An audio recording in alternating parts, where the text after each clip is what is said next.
Do you think society has a perception of what men predominantly want from porn and in the bedroom? Do you think there's a misconception there? Massively. There is a massive misconception. You would not believe the number of men who write to us regularly and say, I just watched my first video on Make Love Not Porn, and afterwards I cried. I wish society understood the opposite of what it thinks is true. Women enjoy sex just as much as men, and men are just as romantic as women.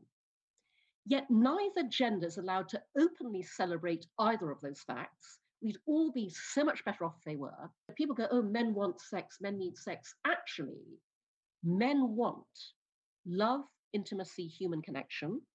Men need love, intimacy, human connection.